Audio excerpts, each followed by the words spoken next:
Spoštovane kmetice in kmetje, zadružnice in zadružniki, cenjeni predsednik Zadružne zveze Slovenije gospod Peter Vrisk, visoki gostje, poslanci, državni svetniki in župani, spoštovani predsednik Kmetijsko-gozdarske zbornice in državni svetnik gospod Cvetko Zupančič, spoštovani predsednik uprave Pomurskega sejma gospod Janez Erjavec, spoštovani predsednik uprave Deželne banke Slovenije gospod Marko Rozman, spoštovana državna sekretarka Ministrstva za kmetijstvo, gozdarstvo in prehrano magistrica Tanja Strniša. Skratka, vsi skupaj v veliko čas si štejem, da vas lahko v imenu Državnega sveta, drugega doma Slovenskega parlamenta in v svojem osebnem imenu pozdravim na vašem tradicionalnem zadružnem dnevu v okviru sejma Agra. Kot vsako leto je to lepa priložnost, da zadružniki širši javnosti predstavite svojo dejavnost in način poslovnega organiziranja, predvsem pa, da svečano izpostavite najboljše med vami in jim izrečete priznanja za uspešno in težko delo. V Državnem svetu smo si v preteklih letih veliko prizadevali za večjo družbeno prepoznavnost zadružništva in za ustreznejšo politiko države do zadružništva.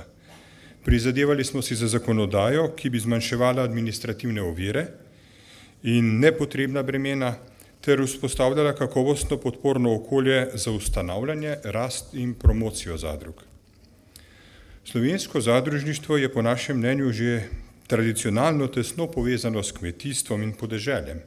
Ima pa tudi močno nacionalno noto, se je nastalo kot inovativen odgovor na hudo gospodarsko, finančno in moralno krizo, ki je pestila slovenske dežele pred stoletjem in pol.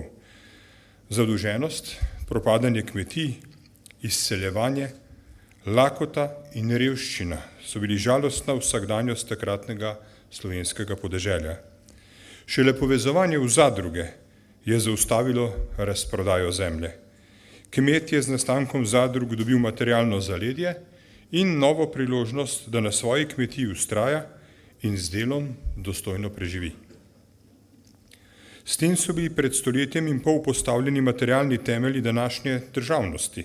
Se nam je v tistem zgodovinskem obdobju dejansko grozilo, da bo naša slovenska zemlja razprodana tujcem. Brez ozemlja pa tudi države ne more biti. Slovenski kmet je vse do danes ostal zvesti varuh naše zemlje. Obdržal je slovenski jezik, slovensko kulturo in kulturno pokrajino takšno, kot je. Zato moramo na kmeta in kmetijstvo gledati z drugačnimi očmi in mu tudi dati veljavo, kot mu v resnici gre.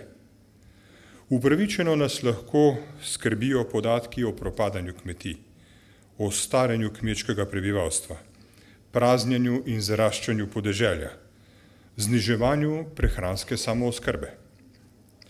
Zato smo v Državnem svetu ob tej obravnavi zakonodaje, ki se nanaša na kmetijstvo, vselej zavzeli držo zaščitnika interesov kmetov in kmetijstva. Nazadnje smo se za interese kmetijstva zavzeli ob obravnavi predvidenih sprememb skupne kmetijske politike Evropske unije po letu 2020. Državni svet je ob tem zagovarjal stališče, da je treba ublažiti izpad sredstev v EU namenjenih za kmetijstvo in jih predvideti ter zagotoviti v državnem proračunu. Prav tako morajo tudi v prihodnje ostati izravnalna plačila za območja z omejenimi možnostmi za kmetijsko dejavnost izvzeta iz plačila dohodnine, ne glede na to, iz katerega stebra se bodo ta izplačevala. Na splošno je treba davčno politiko oblikovati tako, da v kmetijstvu ne bo prihajalo do večkratnih obdavčitev. Državni svet tudi meni, da Slovenija potrebuje strategijo samooskrbe in predlaga, da se pripravi in vodi ciljna politika samooskrbe v sodelovanju z vsemi ključnimi deležniki na način, da bo zagotovljena zadostna pridelava hrane skozi celo leto. Prav tako naj se v prihodnje namenja več sredstev za sofinanciranje preventivnih aktivnosti pred vremenskimi ujmami, kot je to protitočna zaščita, sofinanciranje zavarovanj in podobno. Prav tako pa smo predlagali, da Slovenija v okviru pogajanj z Evropsko unijo zahteva skrajšanje prehodnega obdobja rabatne politike za ustanovne članice iz 5 let na 2 oziroma največ na 3 leta. Poseben problem, ki je povezan tudi s praznjenjem in zaraščanjem podeželja, je povečanje števila zveri, ki povzroča vse več konfliktov v okolju. Kot smo upozorili na posvetu v Državnem svetu, ki smo ga pripravili skupaj s Kmetijsko-gozdarsko zbornico Slovenije in nanj tudi povabili številne strokovnjake, takšni trendi niso več vzdržni in ne prispevajo k strpnemu sobivanju in uspešnemu kmetovanju. V okolju je treba iskati rešitve, ki bodo omogočale kmetovanje in ohranjanje divjih živali, Državni svet pa je na pristojne institucije naslovil zaključke tega posveta.